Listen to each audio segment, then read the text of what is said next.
Hello दोस्तों, क्या हाल है आप लोगों के। आई होप आप लोग बहुत बढ़िया होंगे। मैस्तान ऑफिशियल में आपका फिर से बहुत बहुत स्वागत है। आई होप आपका दिन काफी बढ़िया जा रहा होगा। नहीं जा रहा है तो भाई साहब चले जाएगा। क्यों? क्योंकि आज जो है हम बहुत ही अच्छा टॉपिक करने वाले हैं। हाँ जी, इससे पहले हमने एक टॉपिक स्टार्ट कर दिया है continuous random variable probability distribution में। जब भी हम प्रोबेबिलिटी डिस्ट्रीब्यूशन पढ़ते हैं तो प्रोबेबिलिटी का जो चैप्टर है वो दो पार्ट में डिवाइडेड है, discrete random variable and continuous random variable. तो आज हम क्या पढ़ने वाले हैं? आज हम पढ़ने वाले हैं कंटिन्यूअस रैंडम वेरिएबल में क्वेश्चंस किस तरीके से आते हैं और उसको हम किस तरीके से सॉल्व करते हैं। इससे पहले एक मैं बोल सकता हूँ एक लेक्चर हो चुका है हमारा कंटिन्यूअस रैंडम वेरिएबल पे, जिसमें हमने ये बताया कि डिस्क्रीट रैंडम वेरिएबल एक्चुअल में क्या होते हैं, कंटिन्यूअस रैंडम वेरिएबल एक्चुअल में क्या होते हैं, दोनों में डिफरेंस क्या होता है। लगभग हमारा जो है वो 1 घंटे का लेक्चर है, तो हमने पूरा उसको आराम से समझाया है। आप उसको बिल्कुल देखिएगा, ठीक है। आपको प्लेलिस्ट में वो मिल जाएगा। प्लेलिस्ट आप देखेंगे चैनल पे जाके तो ऊपर ही आपको प्लेलिस्ट मिलेगी जिसमें प्रोबेबिलिटी की प्लेलिस्ट है, तो आप उसको देख पाएंगे, ठीक है। अब बात करते हैं आज हम क्या करने वाले हैं। आज हम करने वाले हैं कुछ क्वेश्चंस कि क्वेश्चंस किस तरीके से आते हैं और क्या क्या तरीके से क्वेश्चंस बन सकते हैं इस टॉपिक पे। लेकिन कोई भी कुछ चीज करने से पहले आपको थोड़ा सा रिवीजन करनी चाहिए। हम पहले चीजों को रिकॉल कर लेते हैं, है ना। हम ये बता देते हैं कि कंटिन्यूअस रैंडम वेरिएबल और डिस्क्रीट रैंडम वेरिएबल में हमने क्या क्या पढ़ा था, है ना, और उसका क्या क्या काम था। तो सबसे पहले तो देखो, जैसे हम बात करते हैं प्रोबेबिलिटी में दो तरीके से फंक्शन आते हैं प्रोबेबिलिटी फंक्शन। एक होते हैं डिस्क्रीट और एक होते हैं क्या, कंटिन्यूअस, ठीक है, जिसको हम सीआरवी और डीआरवी बोलते हैं। डिस्क्रीट को डीआरवी डिस्क्रीट रैंडम वेरिएबल बोलते हैं, कॉन्टिन्यूअस फंक्शन को ऑब्वियसली सीआरवी यानी कॉन्टिन्यूअस रैंडम वेरिएबल बोलते हैं हम, ठीक है।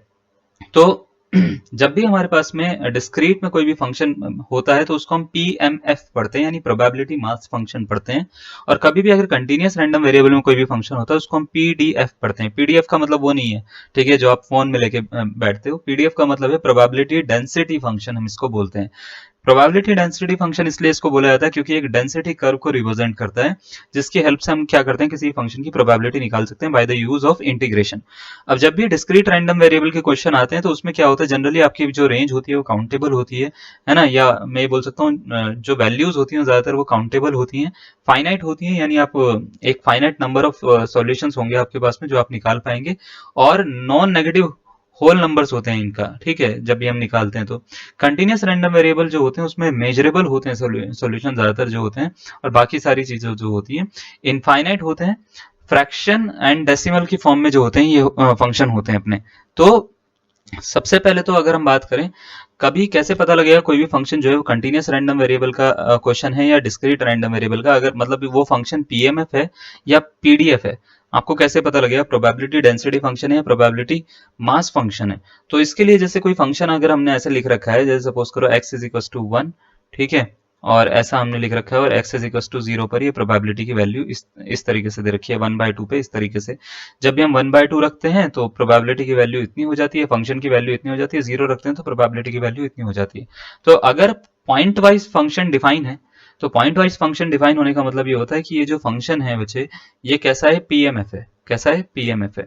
अगर मान लेते हैं यही फंक्शन में हम रेंज डाल दें, हम ये बोल दें कि भाई x की वैल्यू जो है वो 0 से 1/2 के बीच में है, और 1/2 से जब हम लेते हैं x की वैल्यू 1 के बीच में तो हमारे पास में ये आंसर आता है। तो इसका मतलब अभी जो है ये फंक्शन जो है इसमें 0 से 1/2 में बहुत सारी वैल्यूज x जो है वो अटेन कर सकता है, और इसके बेसिस पे इसका कर्व बनाना पॉसिबल है ना। तो अगर कर्व बनाना पॉसिबल है तो ये पीडीएफ का क्वेश्चन हो गया एक तरह का, ठीक है। बहुत ही आसान होता है समझना पीडीएफ और पीएमएफ में डिफरेंस, ठीक है। अगर आपको पूरा पढ़ना है कि क्या डिफरेंस होता है तो भाई साहब पुरानी वीडियो जाके देख लो, उसमें सारा बता रखा है, ठीक है। तो मैं बार बार चीजें रिपीट करनी ना पड़े और आपका भी टाइम खराब ना हो। अब हम बात करते हैं, हमने कुछ फॉर्मुलाज पढ़े थे जब भी हम डीआरवी और सीआरवी के बारे में पढ़ते हैं, डिस्क्रीट रैंडम वेरिएबल और कॉन्टिन्यूअस रैंडम वेरिएबल। देखिए इसमें डिफरेंस तो बहुत सारे होते हैं, हम बात करें फॉर्मुला डिफरेंस के बारे में। सबसे पहले अगर हम बात करें, जब भी हम इसमें बात करते थे कि समेशन जब भी निकालते थे सारी प्रोबेबिलिटी का यानी सभी प्रोबेबिलिटी का सम, तो इसमें 1 होता है। तो इसी तरीके से इसमें भी क्या होता है कि जब भी हम माइनस इंफिनिटी से infinity F x d x करते हैं, यानी ये भी सारी प्रोबेबिलिटी का सम ही है, ठीक है। कॉन्टिन्यूअस रैंडम वेरिएबल के लिए जब हम पीडीएफ में प्रोबेबिलिटी का सम निकालते हैं तो इस फॉर्मूले से निकलता है। तो ये भी ऑलवेज कितना होता है, 1 होता है। कभी भी अगर आपको इसमें मीन निकालना होता है तो मीन का जब आपको फॉर्मूला बताया जाता है, इसमें मीन जो होता है वो होता है समेशन एक्स पी एक्स, ठीक है, एक्स पी एक्स होता है। है ना।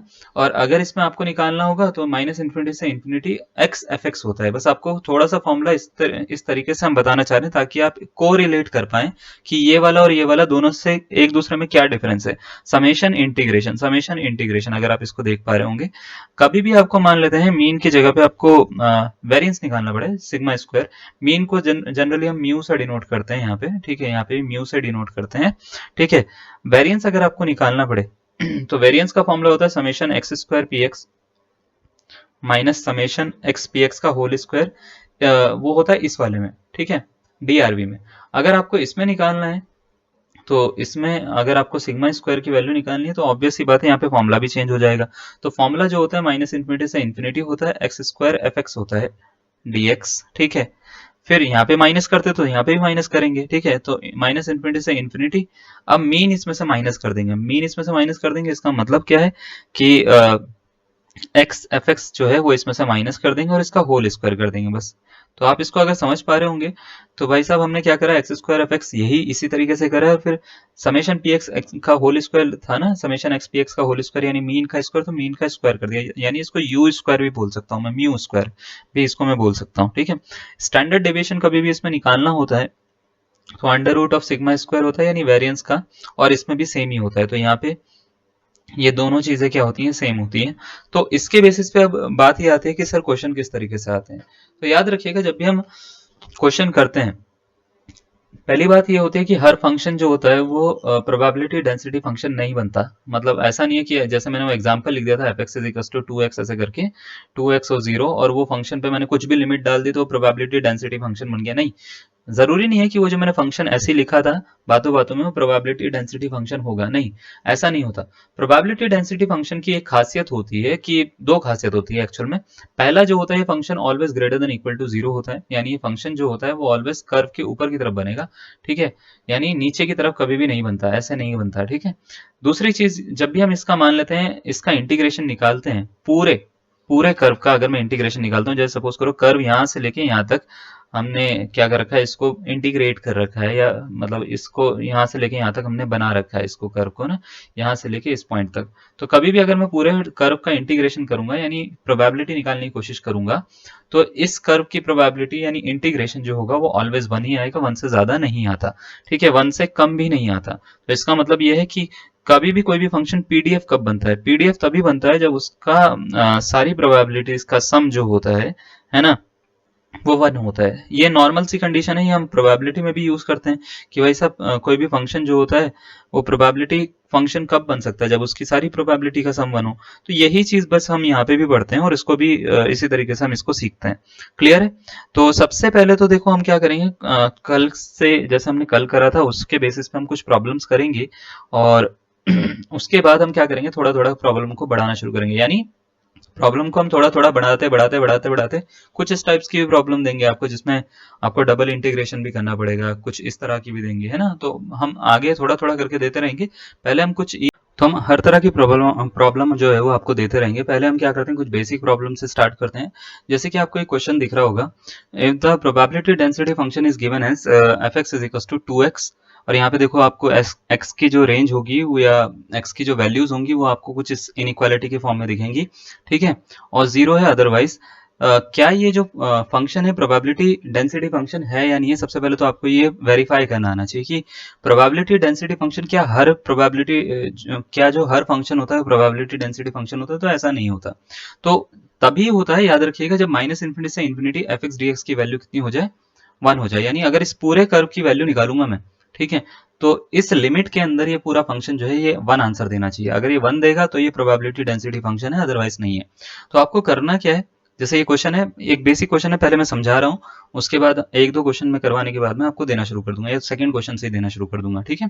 तो देखो, जैसे आपको करना क्या है, सबसे पहले आपको क्या करना है, ये फंक्शन पे ये फॉर्मूला लगाना है माइनस इन्फिनिटी से infinity F x d x, और चेक करना है कि इस फंक्शन की रेंज के लिए, है ना, जिसपे फंक्शन डिफाइन है, क्या इसका आंसर 1 आता है या नहीं आता। अगर इसका आंसर 1 आ गया तो ये पीडीएफ है, अदरवाइज चाहे इसका आंसर कुछ भी आए कुछ फर्क नहीं पड़ता, ये पीडीएफ बनेगा ही नहीं। पीडीएफ होने के लिए आंसर सिर्फ 1 होना चाहिए, 1 के अलावा कुछ नहीं। यानी अगर आपका आंसर 0.999 भी आ रहा है इनकरेक्ट, 0 भी आ रहा है इनकरेक्ट, 1.5 भी आ रहा है इनकरेक्ट, आपका आंसर 1 होना चाहिए, है ना। तो याद कैसे रखना है इसको, आपका आंसर 1 होगा तभी ये प्रोबेबिलिटी डेंसिटी फंक्शन वैलिड होगा। दूसरी चीज ये है, जब भी आपको कोई भी फंक्शन सॉल्व करना हो तो उसको ब्रेक करना होता है। ब्रेक करना होता है, यहाँ पे आपको ना कुछ नंबर्स दिखेंगे, यानी 0 1 अदरवाइज, अदरवाइज मतलब सारे के सारे नंबर इसके अलावा। तो आपको लिमिट को ब्रेक करना है 3 से 4 पार्ट में। जैसे सबसे पहले हम मान लेते हैं माइनस इन्फिनिटी होता है, फिर 0 होता है, फिर 1 होता है, फिर इन्फिनिटी होता है, ऐसे होते हैं ना नंबर लाइन पे नंबर। तो माइनस इन्फिनिटी से इन्फिनिटी पहले लिमिट ब्रेक करनी है, फिर 0 से 1, फिर 1 से इन्फिनिटी। मतलब आप इंक्रीजिंग ऑर्डर में लिमिट ब्रेक करेंगे और उसके अकॉर्डिंग आप फंक्शन की वैल्यू रखेंगे। तो पहले आप माइनस इन्फिनिटी से 0 करोगे, एफ एक्स डी एक्स लिखोगे, ठीक है। फिर प्लस 0 से 1 करोगे, एफ एक्स डी एक्स लिखोगे। मेरी बात समझ पा रहे हैं आप। प्लस 1 से इन्फिनिटी लिखेंगे, फिर एफ एक्स डी एक्स लिखेंगे।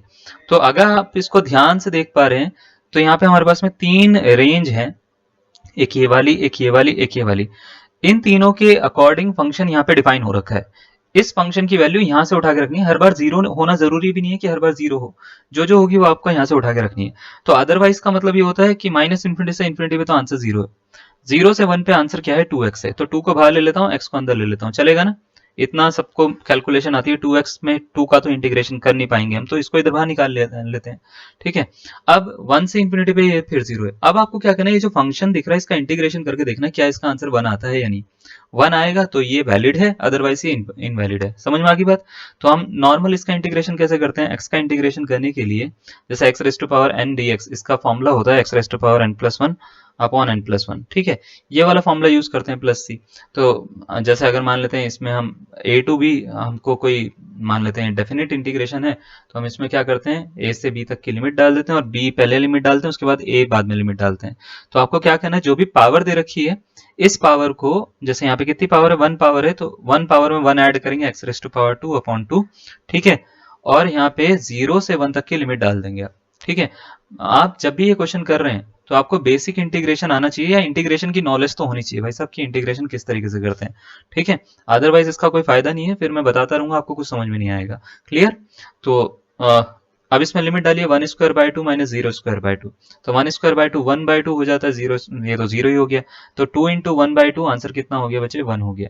तो अगर ये 1 है तो इसका जो फंक्शन है ये कैसा है, वैलिड प्रोबेबिलिटी फंक्शन है ना, वैलिड प्रोबेबिलिटी डेंसिटी फंक्शन है, ठीक है। अगर 1 नहीं होता तो ये इनवैलिड हो जाता। बात समझ में आ गई। तो सबसे पहले वैलिडिटी आपको समझ में आनी चाहिए कि भाई कोई भी फंक्शन वैलिड कब होता है और इनवैलिड कब होता है। अब यहां तक समझ में आ गया। इससे पहले वाली क्लास में जो हमारी क्लास हुई उसमें हमने एक और टाइप के क्वेश्चन कराए थे, जिसमें आपको याद होगा सी की कांस्टेंट की वैल्यू फाइंड करनी थी, सी की वैल्यू, के की वैल्यू, लैम्डा की वैल्यू, ऐसे वैल्यूज फाइंड करनी थी। तो एक क्वेश्चन मैं आपको दे रहा हूँ, आपको क्या करना है, ये वैल्यू फाइंड करनी है। मैं थोड़ा सा चेंज कर रहा हूँ क्वेश्चन में ना, थोड़ी सी लिमिट का गड़बड़ है, मैं इसको 1 मिनट चेंज कर देता हूँ।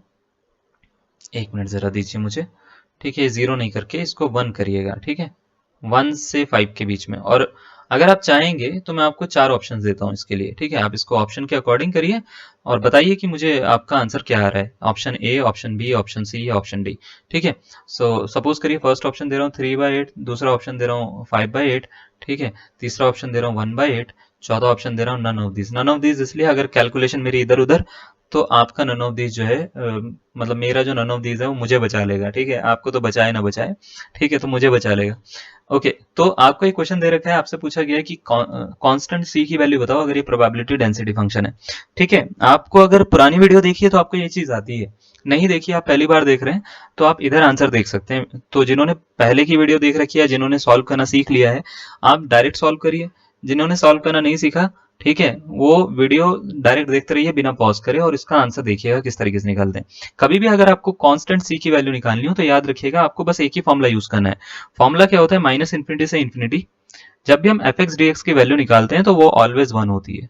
बस सिंपल सा केस है, ठीक है। एक दो केसेस ही हैं जो आपको याद रखने होते हैं, इसमें ज्यादा नहीं याद रखने होते, ठीक है। माइनस इन्फिनिटी से infinity F x d x की वैल्यू ऑलवेज कितनी होती है, 1 होती है, ठीक है। अब आपको क्या करना है, इस लिमिट को 3 पार्ट में तोड़ना है, 3 या 4 पार्ट में तोड़ना है। देखो जरा, माइनस इन्फिनिटी पहले यहाँ पे रखो, ठीक है, माइनस इन्फिनिटी। उसके बाद सारे नंबर रख के देखो, माइनस इन्फिनिटी है, फिर कौन सा नंबर आता है, 1 आता है, फिर 5 आता है, फिर प्लस इन्फिनिटी। तो माइनस इन्फिनिटी से 1, 1 से 5, 5 से इन्फिनिटी। आप समझ पा रहे हैं। तो आपको पूरी रेंज को 3 पार्ट में तोड़ना है, ठीक है। 3 पार्ट पे तोड़ना है, माइनस इन्फिनिटी से 1, 1 से 5, 5 से इन्फिनिटी। जैसे आप तोड़ेंगे तो ये फंक्शन 3 भाग में बढ़ जाएगा, उसके अकॉर्डिंग आप क्या करना है, वैल्यू लेनी है। तो माइनस इन्फिनिटी से 1 लोगे, एफ एक्स डी एक्स, ठीक है। फिर क्या करेंगे आप, 1 से 5 करेंगे एफ एक्स डी एक्स। 1 से 5 पे फंक्शन देखो आपको दिख भी रहा होगा क्या दिख रहा है ना। उसके बाद प्लस लगाओ, 1 से 5 से, सॉरी 5 से इंफिनिटी, 5 से इंफिनिटी पे ये जो फंक्शन है, ठीक है, यहाँ पे इसकी वैल्यू क्या कर दीजिए आप, 1 कर दीजिए।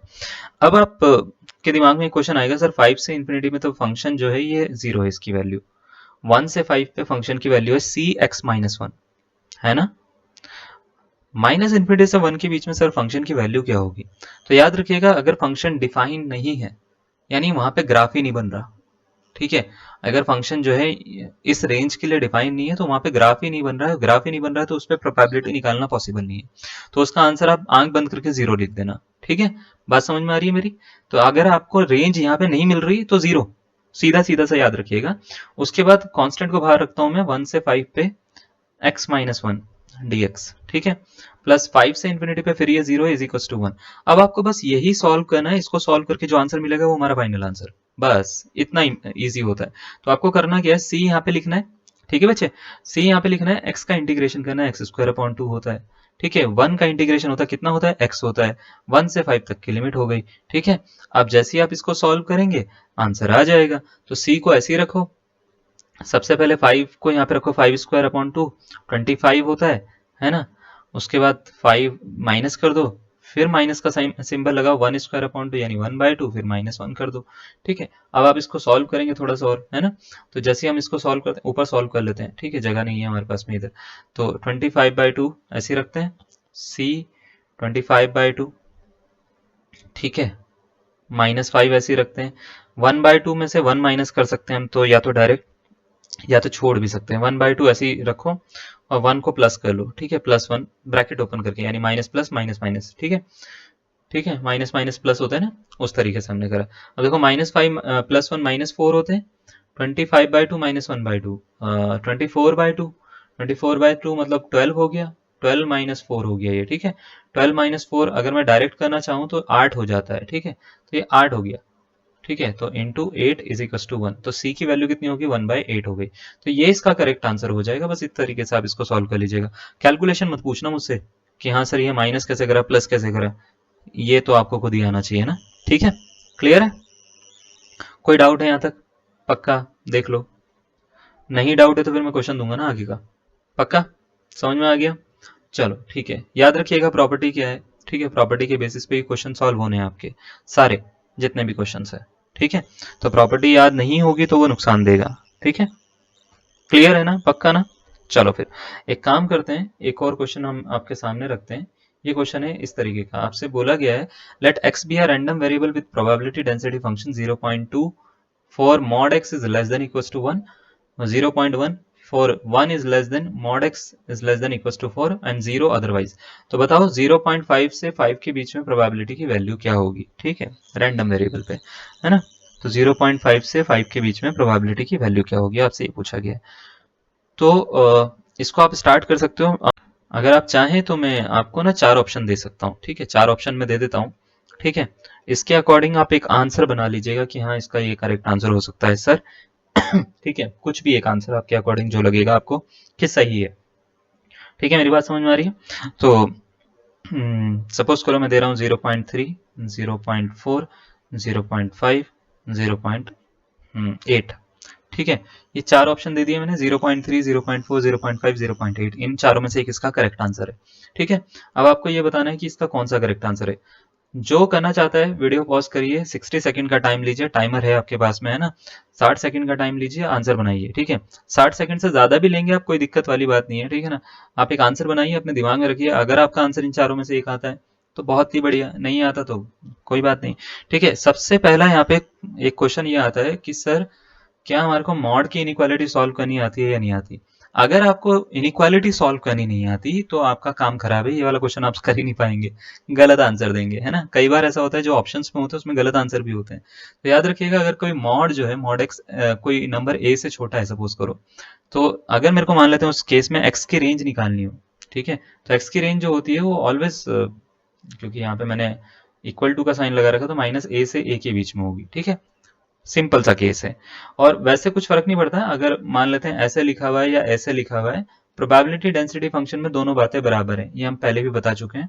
इसमें ये इक्वल टू के केस जो होता है उसको नहीं लेते हम, तो ये केस और ये केस दोनों बराबर हैं। अगर मतलब मॉड के साथ में x लेस देन a लिखा हुआ है ना, या less than equal to a लिखा हुआ है, दोनों सेम ही आंसर है। ठीक है, ये पॉइंट्स इंक्लूड ही नहीं होते। बात समझ में आ गई? अच्छा, क्योंकि इस पर प्रोबेबिलिटी की वैल्यू 0 हो जाती है।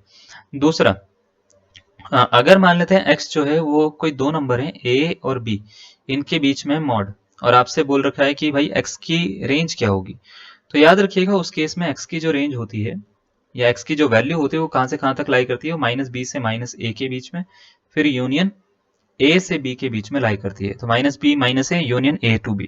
तो आप इसके बेसिस पे पहले फंक्शन को डिफाइन करो कि ये फंक्शन एक्चुअल में बन क्या रहा है। मैंने दो प्रॉपर्टीज बताई है, इन प्रॉपर्टी का यूज करना। ठीक है, इन प्रॉपर्टी के बेसिस पे फंक्शन को डिफाइन करना है आपको। तो सबसे पहले अगर मैं क्या करता हूँ, फंक्शन को डिफाइन करता हूँ तरीके से, मतलब ये मॉड हटा के तरीके से लिखता हूँ। तो ये फंक्शन में रेंजेस क्या क्या है हमारे पास में, तो आप इसको ध्यान से देखिएगा।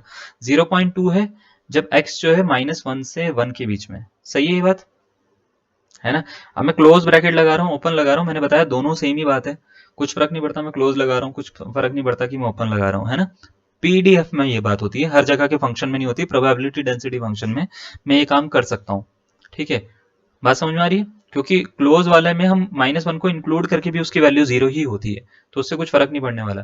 ठीक है, फिर 0.1, अगर मैं आपसे पूछूंगा x की वैल्यू कहां से कहां तक लाई करेगी, तो आप बोलेंगे सर 4 और 1 लिखा हुआ है तो -4 से -1 यूनियन 1 से 4। क्या बात समझ में आई मैंने कैसे इसको ब्रेक करा है? और 0 है अदरवाइज। तो ये फंक्शन कुछ इस तरीके से ब्रेक होता है, आपको थोड़ा बहुत ज्ञान होना चाहिए कि किस तरीके से हम मॉड की इनइक्वालिटी को सॉल्व करते हैं। ठीक है, बहुत ही बेसिक है, क्लास 11th में आती है। ठीक है, चलिए अब आपको क्या करना है, फंक्शन को ब्रेक करना है। तो फंक्शन को कैसे, सबसे पहले फॉर्मूला याद रखिए, -∞ से infinity F x d x की वैल्यू कितनी होती है, 1 होती है ना? तो ये पूरे फंक्शन की वैल्यू 1 है। आपसे जहां पे आंसर पूछा है बस उतना बताना है आपको। तो आपको आंसर बताना है 0.5 से 5 के बीच में। ठीक है, 0.5 से 5 के बीच में। तो हम इसको क्या करेंगे, इतना बड़ा ना लिखकर 0.5 से 5 के बीच में हमारे को ये वैल्यू निकालनी है एफ एक्स डी एक्स की, क्या आएगी, ये क्वेश्चन है। ठीक है, तो इसको आप सबसे पहले ये देखेंगे 0.5 से 5 तक पूरा फंक्शन कोई डिफाइंड है या फंक्शन ब्रेक हो रखा है। तो आप बोलेंगे सर 0.5 से 5 के बीच में कोई फंक्शन डिफाइन नहीं है, क्योंकि ये देखो -1 से 1 यहाँ पे 0.5 आ रहा होगा, तो इसके लिए फंक्शन है 0.2। फिर 1 से 4 की लिमिट यहाँ पे आ रही है, तो इसके लिए फंक्शन है 0.1। अदरवाइज के लिए फंक्शन है 0। तो ये फंक्शन 3 पार्ट में बट रहा है सर, है ना? और सिंपली 2 पार्ट में तो बट ही रहा है। ठीक है, तो सबसे पहला जो पार्ट है वो 0.5 से 1 में बट रहा है। 0.5 मतलब ऐसे समझिए, मैं कैसे पता लगाता हूँ। सबसे पहले -∞ लिखो, फिर -1 लिखो, फिर 0 लिखो, 0.5 लिखो आई मीन, फिर 1 लिखो, फिर ये तो इसकी तो ज़रूरत नहीं है, फिर 1 के बाद में 4 लिख लो। -1 से 4 लिखने की ज़रूरत नहीं है, -4 आप लिख सकते हो, यहाँ पे कोई ज़रूरत नहीं है लेकिन उसकी। ठीक है, तो पहले -∞ से -4 और -4 से -1 में आप फंक्शन को डिफाइन कर सकते हो। ठीक है, बात समझ में आ रही है? उसके बाद में 1 से -1 से 0.5 और 0.5 से 1 में कर सकते हो, फिर 1 से 4, 4 से इन्फिनिटी में कर सकते हो। लेकिन जब भी हम फंक्शन को डिफाइन करेंगे तो रेंज के अकॉर्डिंग हमारे को डिफाइन करना है। रेंज कहाँ से कहाँ तक, 0.5 से 1 तक। ठीक है, 0.5 से लेके आप ऐसे याद रखो 5 तक कौन कौन से नंबर आपको दिख रहे हैं, बस इस तरीके से आप याद रखेंगे, उसके अकॉर्डिंग फंक्शन क्या है। ठीक है, तो 0.5 से पहले 1 तक जाइए, 1 से 4 तक जाइए, 4 से 5 तक जाइए, तो ये 3 पार्ट में बटेगा फंक्शन। ठीक है, तो 0.5 से 1 तक एफ एक्स डी एक्स, फिर 1 से 4 तक एफ एक्स डी एक्स, फिर 4 से इन्फिनिटी तक एफ एक्स डी एक्स। इससे पीछे और इससे आगे देखो, मैं बात बताऊं तो ये 0 है, ये 0 है। ठीक है, तो इससे कुछ फर्क नहीं पड़ने वाला मेरे को, मैं लिखूं ना लिखूं, तो मैं इसको हटा सकता हूं चाहूं तो। ठीक है, तो ये जो पूरा फंक्शन है इन 2 पार्ट में डिवाइड हुआ है, आप समझ पा रहे हैं? ठीक है, तो बस इसको अब कुछ नहीं करना, फंक्शन की वैल्यू रखो, आंसर आ जाएगा। तो 0.1 से 5 से 1 तक के बीच में 0.2 है फंक्शन, तो 0.2 इंटीग्रेशन 0.5 से 1 dx। ठीक है, प्लस 1 से 4 में जो फंक्शन है वो 0.1 है उसकी वैल्यू, तो 1 से 4 dx। ठीक है, अब इसका इंटीग्रेशन करेंगे, इंटीग्रेशन करके आंसर खत्म। इसका इंटीग्रेशन x होता है, इसका इंटीग्रेशन x होता है, 0.2 को बाहर निकाल सकता हूँ मैं। 0.2 को बाहर निकालो, पहले x लिखूंगा यहाँ पे 0.5 से 1 तक की लिमिट, फिर प्लस 0.1 लिखूंगा, फिर यहाँ पे x लिखूंगा 1 से 4 तक की लिमिट। आप समझ पा रहे हो मैंने बाकी की चीजें क्यों नहीं लिखी है? 0 हो रहा है, इससे पीछे वाले पे फंक्शन डिफाइन नहीं है, ठीक है, या हमारे को वैल्यू निकालनी भी नहीं है, छोड़ो, हमारे को तो वैल्यू निकालनी है 0.5 से, तो 0.5 से निकालनी है तो इसके आगे तक की हमने सारी की सारी ले ली, और इसके आगे पे ये यहाँ पे 0 हो रहा है, 5 वाली लिमिट पे 0 हो रहा है, ठीक है, 4 से 5 वाली पे, बाकी पे फंक्शन की वैल्यू हमने लिख दी है, ठीक है। अब इसको सॉल्व करेंगे तो 0.2 कहाँ लिखूं, जगह नहीं है, 0.2 1 माइनस 0.5, 1 माइनस 0.5 तो 0.5 हो जाता है, ठीक है, प्लस 0.1 4 माइनस 1 इंटू 3 हो जाता है, तो 0.5 1 माइनस, तो ये कितना हो रहा है, 5 दूनी 10 होता है शायद, है ना, तो 10 होता है 0.1 हो जाएगा, प्लस 3 एकम 3 होता है 0.3 हो जाएगा, तो 0.4 इसका करेक्ट आंसर होगा, ठीक है, ऑप्शन नंबर बी इसका करेक्ट आंसर हो जाएगा। तो अगर आपका ऑप्शन नंबर बी आया सो दैट इज करेक्ट, नहीं आया तो इनकरेक्ट है भाई साहब, समझ में आया? हाँ, थोड़ा बहुत भी। तो चलिए एक और क्वेश्चन आपको दे देते हैं। क्वेश्चन है, if the probability density function is given as f x is equal to x by 2, 0 is less than equals to x is less than 4 and 0 x is less than equals to 4, x is greater than equals to 4, तो p की value बताओ probability की 1 से 2 के बीच में। देखो मैं एक चीज बता देता हूँ, माइनस इन्फिनिटी से इन्फिनिटी जो एफ एक्स डी एक्स वो फॉर्मूला है ना, ये फॉर्मूला आप थोड़ा सा तरीके से यूज करिएगा। मतलब तरीके से यूज करने का मतलब ये है, इससे पहले जो क्वेश्चन करा आपने ध्यान दिया होगा कि हमने, अगर हमारे को एक फाइनाइट लिमिट दे रखी है, फाइनाइट लिमिट मतलब फाइनाइट लिमिट तो नहीं बोलूंगा मैं इसको, एक लिमिट इस तरीके से दे रखी है जो दो नंबर के बीच में है, ठीक है, एक लिमिट इस तरीके से दे रखी है जो दो नंबर्स के बीच में है, 1 और 2, है ना, और ये दो फाइनाइट नंबर है, इनफाइनाइट, माइनस इन्फिनिटी नहीं है, प्लस इन्फिनिटी नहीं है, तो याद रखिएगा इसका मतलब ये होता है कि आपको जैसे एक कर्व बन रहा है तो इसका सिर्फ यहाँ से 1 से लेके 2 तक का एरिया निकालना है, यही मतलब है ना। तो आपको यहाँ पे प्रोबेबिलिटी नहीं चाहिए, यहाँ पे प्रोबेबिलिटी नहीं चाहिए, तो आपको प्रोबेबिलिटी किसकी चाहिए, प्रोबेबिलिटी इस एरिया की चाहिए, है ना। तो अगर ये कभी निकालना होगा तो इसको ये वैसे ओरिजिन से पास होगा, है ना, हमने थोड़ा सा ऊपर बना दिया, ओरिजिन से पास होगा, ये कर्व कुछ इस तरीके से बनेगा, है ना। तो जब आपको प्रोबेबिलिटी निकालनी होगी तो आपको इस लिमिट पे फोकस करना है, ठीक है। तो कई बार आप जब देखेंगे मुझे सॉल्व करते हुए तो मैं माइनस इन्फिनिटी वर्ड का यूज ही नहीं करूंगा, प्लस इन्फिनिटी का यूज ही नहीं करूंगा, जरूरत ही नहीं पड़ती क्योंकि उसकी, ठीक है। कई बार फंक्शन वहां पे डिफाइंड ही नहीं होता, डिफाइंड नहीं होता तो हम हटा देते हैं उसको, कई बार उसकी जरूरत नहीं होती, ठीक है।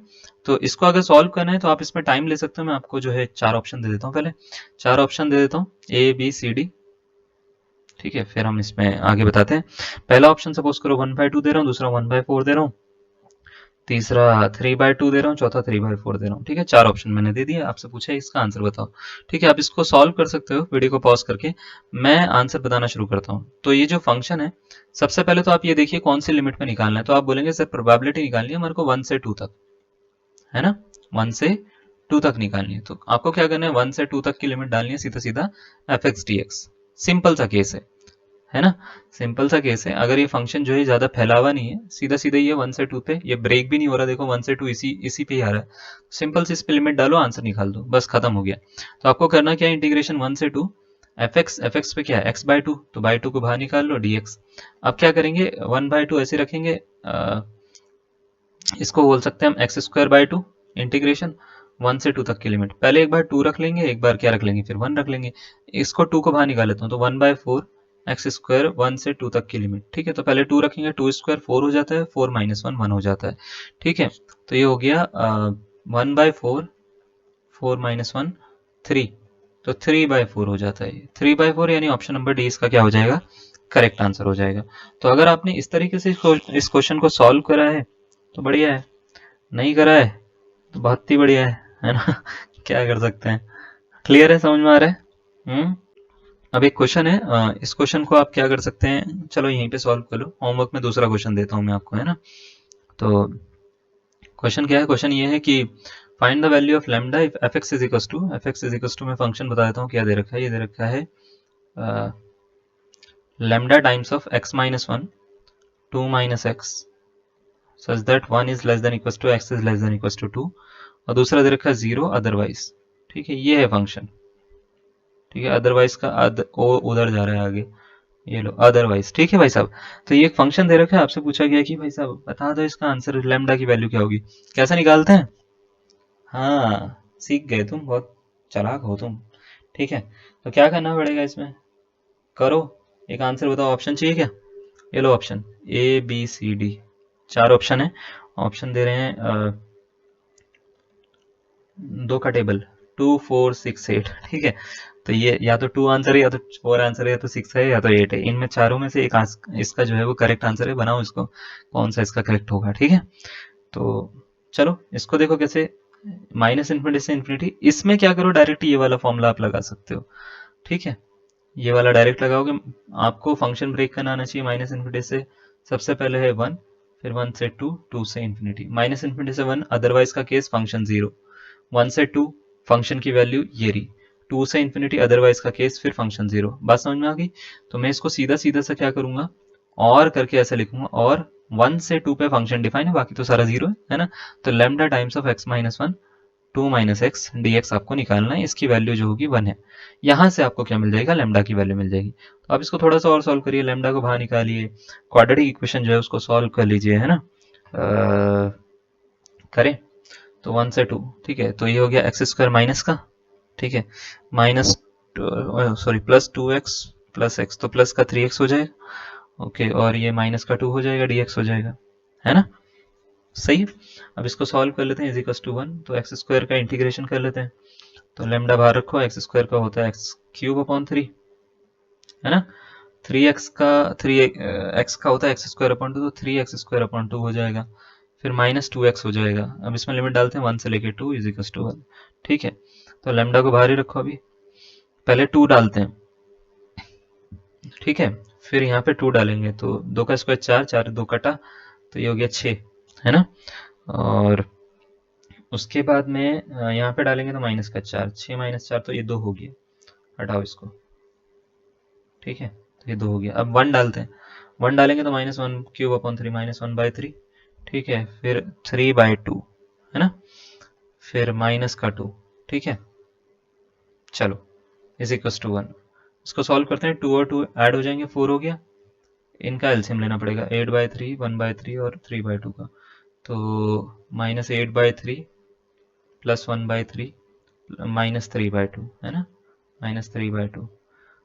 या एक काम करो, प्लस 4 भी उसमें जोड़ी दो, चलो इसका भी एलसीएम लो, तो 6 हो गया है, ठीक है। 8 दूनी 16, 3 दूनी 6, 3 दूनी 6 2 आ गया, 2 3 6, 9 आ गया, प्लस 4 6 चौक 24, 24 आ गया।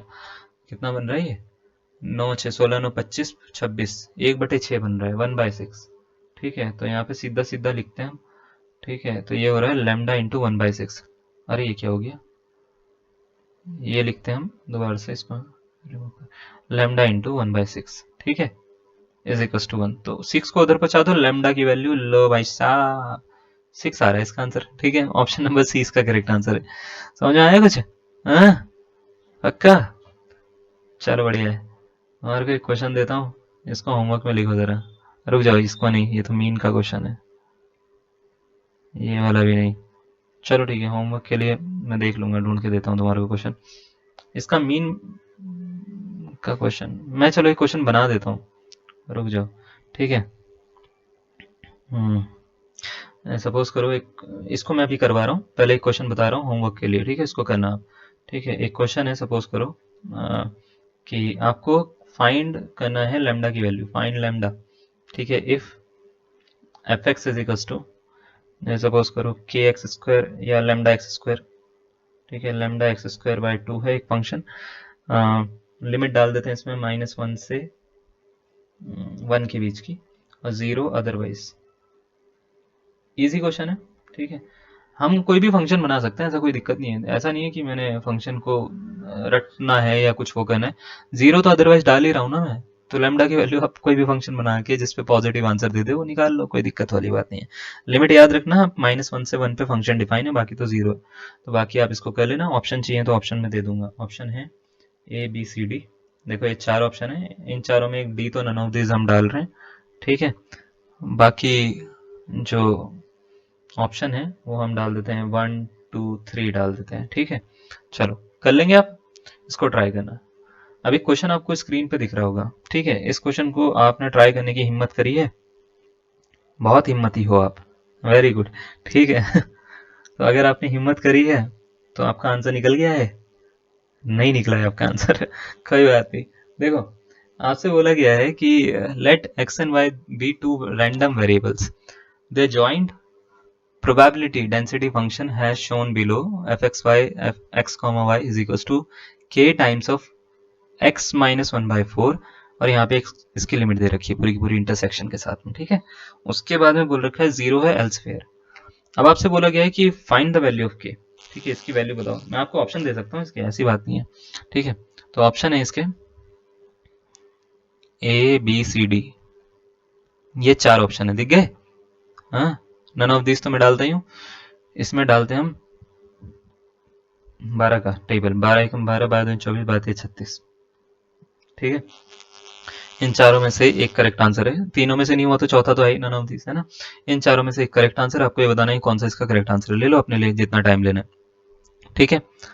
अब जैसे इस टाइप के क्वेश्चन आ गए गलती से तुम्हारे पास में, तो कैसे सॉल्व करना है? देखो, इसके लिए आपको 2 चीजें आनी चाहिए। पहला, मैपिंग कर्व आना चाहिए, मतलब हम किस तरीके से ट्रेस करते हैं, ट्रेसिंग ऑफ कर्व आना चाहिए हमारे को थोड़ा बहुत।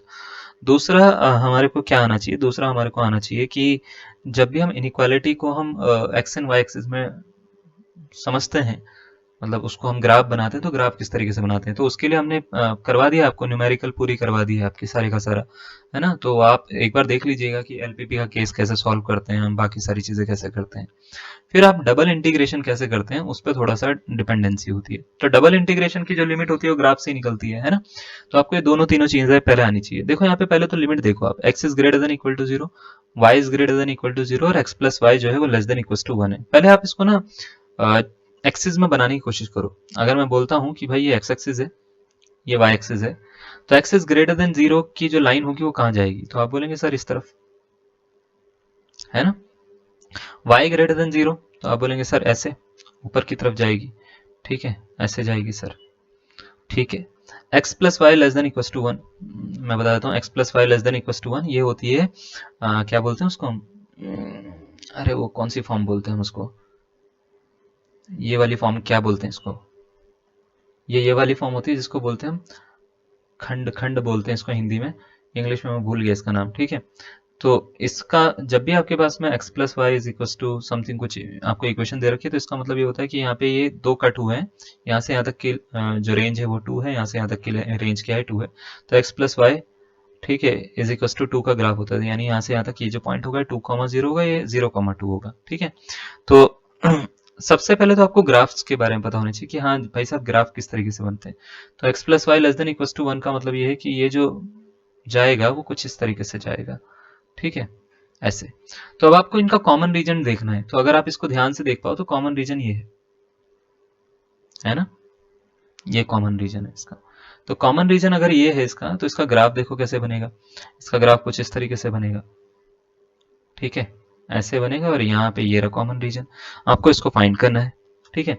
यहाँ से यहाँ तक इसको समझिए, यहाँ से यहाँ तक इसको समझिए, और इसको समझिए, ये है x plus y is equal to 1 की लाइन सपोज करो, ठीक है। तो यहाँ से यहाँ तक की जो मैं बोल सकता हूँ डिस्टेंस होगी वो कितनी होगी, 1 होगी, ये पॉइंट होगा 1,0। यहाँ से यहाँ तक की डिस्टेंस कितनी होगी, 1 होगी, तो ये पॉइंट कितना होगा 1,0, 0,1 सॉरी 0,1 होगा। तो आपको अगर मान लेते हैं यहाँ से लेके यहाँ तक का एरिया निकालना है ना। तो एरिया निकालना है तो किस तरीके से निकालेंगे, तो आप बोलेंगे सर निकाल सकते हैं, कोई दिक्कत वाली बात नहीं है, लेकिन यहाँ पे डबल इंटीग्रेशन है। तो डबल इंटीग्रेशन है, आपको x के रिस्पेक्ट में भी, है ना, और y के रिस्पेक्ट में भी, दोनों रिस्पेक्ट में मूव करना है। तो इसको अगर हम सॉल्व करेंगे, तो सबसे पहले तो आपको जिस मैं ये बोलता हूँ जिस रीजन में प्रोबेबिलिटी निकालनी है पहले उसको डिफाइन करना पड़ेगा। तो आप इसको जब हम बात करेंगे fxy, है ना, जो प्रोबेबिलिटी निकालनी है इसकी आपको, ठीक है, प्रोबेबिलिटी निकालनी है, तो प्रोबेबिलिटी जब आप निकालेंगे इसकी, है ना, आपको ये पता है कि पूरा आंसर, है ना, पूरा आंसर इसका 1 होगा, माइनस इन्फिनिटी से इन्फिनिटी हमने फॉर्मूला पढ़ा है एफ एक्स टी एक्स वाला, वो 1 होता है। तो वो हर जगह फॉलो होता है, ऐसा नहीं कि 2D में मतलब 2 वेरिएबल में वो चेंज हो जाएगा। तो आपको ये याद रखना है सारी प्रोबेबिलिटीज का सम तो 1 ही है, बट उसकी रेंज कैसे डिफाइन करेंगे, तो रेंज हम इस तरीके से डिफाइन करेंगे। देखो हम पहले ना ये बोल रखा है x is greater than equal to 0 के लिए फंक्शन डिफाइन है, ठीक है, और x less than equal to 1 पे, x plus y less than equal to 1 पे फंक्शन जो है बंद हो जा रहा है, ठीक है। अब आपको क्या करना है, 0 से x की रेंज देखनी है, कितनी है, तो आप बोलेंगे 1। तो आपको याद रखना है 0 से 1, ये x के लिए कर रहा हूं मैं, यहाँ पे इस तरीके से लिख भी दो, एक मिनट, यहाँ पे ना ऐसे लिख दो, x इज इक्वल टू 0 से x इज इक्वल टू 1 सबसे पहले, अब y की रेंज निकालने के लिए आपको क्या करना है, पहले इस बात पे थोड़ा सा ध्यान दीजिएगा। जैसे ही आपको क्या करना है, यहाँ से स्टार्ट करना है, कर्व जो है वो यहाँ से स्टार्ट हो रहा है ऊपर तक, ऐसा नहीं, आपको ये नहीं करना होता कि सीधा यहाँ तक पहुंचा दिया, ये रहा 0 से 1।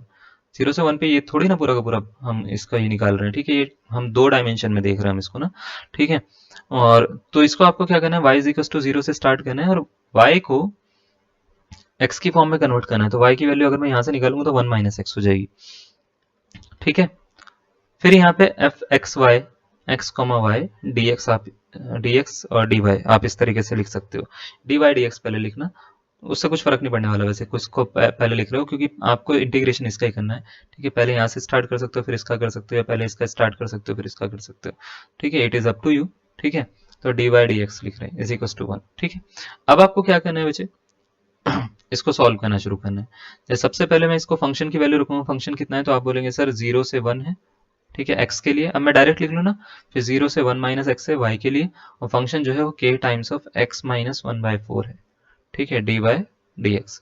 सपोज करो मैं पहले जो है वो y के रिस्पेक्ट में इंटीग्रेशन कर रहा हूँ, ठीक है। तो y के रिस्पेक्ट में इंटीग्रेशन करूंगा तो x का होगा, तो कांस्टेंट ट्रीट करो, इसको कांस्टेंट ट्रीट करो, इसको कांस्टेंट ट्रीट करो, तो x का क्या होगा, x y हो जाएगा, इसका क्या हो जाएगा, y/4 हो जाएगा, मतलब x का इंटीग्रेशन करूंगा तो x y होगा ना, -1/4 का करूंगा तो y/4 हो जाएगा। तो क्या मैं इसमें से y कॉमन ले सकता हूँ, तो ये कुछ इस तरीके से बनेगा क्या, k times of x minus 1/4 y dx, y के रिस्पेक्ट में कर लिया मैंने सारा का सारा, ठीक है।